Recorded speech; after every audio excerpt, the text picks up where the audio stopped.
Let's cast our minds back to the very first episode of the Saturday 5 last March. In my opening monologue for this brilliant show, I said it was still possible for Rishi Sunak to win the next general election. And lots of things have changed since then.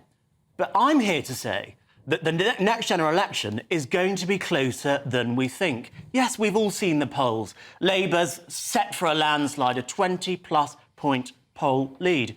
But if we look at the empirical data on the ground, what we saw in the local elections would actually point to a poll lead of much closer to around 10% than 20%. And that would indicate to me that the next general election, which is going to be held on the 4th of July, is going to be closer than we think, because it would require a swing from the Conservatives to Labour bigger than 1997 in order for Keir Starmer to win a decent majority. So it's still all to play for. The general election is going to be closer than we think. Benjamin, the Labour Party are quite bullish on winning the next election. A little bit cocky, I think, in my opinion. Well, what do you think of my assessment? It's so good to have you on the show when there are so many vacant safe seats around the country that you could be going for. So, thank you for joining us at this important time in your career. Look, the fact is, there's no evidence that the Tories are going to get back in. Professor Sir John Curtis, the oracle of polling, gives a 99% chance that Keir Starmer will be Prime Minister. This is the biggest lead that a party has had for so long since World War II. The fact is that, for example, you could take Theresa May's election, where she was about 20 points ahead of Corbyn, and clearly that collapsed.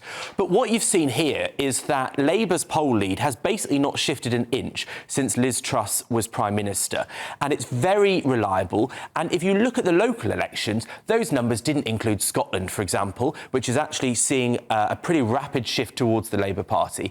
And so I actually think that you're doing a disservice to the Tories, because the sensible thing for Tories to do would be to go to those seats with 15,000 majorities that maybe they could save. If you're trying to save seats that were won last time, you've not got a hope in hell. I don't think you listened to what I said. I said the next general election is going to be closer than we think. And I would caution against being so cocky as you think that Labour's going to win this landslide, when actually... Well, you just called Nigel Farage a realist. I think a realist is the Tories are going to have a terrible result, and you are deluding yourself. I'm not. And the problem is that people like you haven't been listening to what people have been saying for the last few years. The reason there's still a 20-point lead is because you keep telling yourselves that the Tories are wonderful and everything is fine. Rishi Sunak keeps going out saying, look, everything's great, as people can't even afford to eat. Maybe you started listening, then you might have a fighting chance. The empirical evidence that we have seen in the local elections would suggest that the general election is going to be closer than the polls would suggest. And what I would say is, I would just caution against being as complacent as to think that there's going to be this landslide victory, because Keir Starmer himself said that he would be willing to work with the Liberal Democrats in a coalition. So it's clearly on your leader's mind as well. Georgia, what do you make of this? Just speaking anecdotally, seeing as you referred a lot to empirical evidence, I think there is very low enthusiasm for Keir Starmer. And that is the reason why it could be closer than we expect. But I still think that the hatred of the Conservative Party at this point in time outweighs how much people despise Labour for what they've previously done. But I mean, the turnaround from Mrs May to Boris Johnson, I know that was she had a 2017 to 2019 Parliament, but he didn't have that long to turn things around, and he did manage to turn the brand around in quite a pretty impressive way. And the polls weren't totally correct then. The polls weren't right in 2016, so I wouldn't say I'm as deluded as Albie is on this. What is delusional about saying that it's going to be closer than we think? Well, maybe you both disagreed with me. Maybe let me make a couple of points in favour of what you're saying, because I think, there certainly isn't an enthusiasm for Labour. I think that the country is going to this election not knowing really who they want to vote for, because I don't think they're inspired by either party. The people who are going to vote Conservative and come out and vote will be doing so because they they hate the idea of the Labour Party being in government for 5-10 years. I think they would hate that, a lot of Conservatives. And I do think, though, on the opposing point, that you're up against really, really tough times. You've got reform scratching on your door that's going to really kill you in those safe seats. You've also got an SNP in resurgence, which has kept Labour at bay in in other elections where they would have helped Labour win majorities.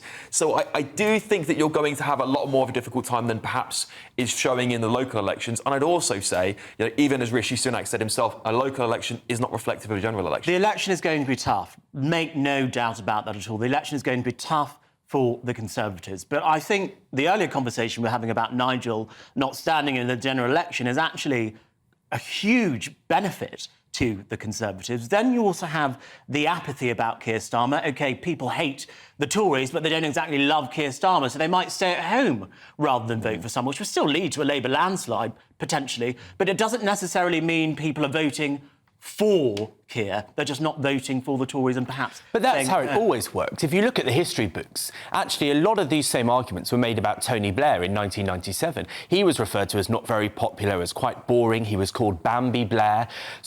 And if you go back further than that, you go to Margaret Thatcher. She was not remotely radical when she was going for her first general election. She was extremely cautious, nothing like the Thatcher that governed.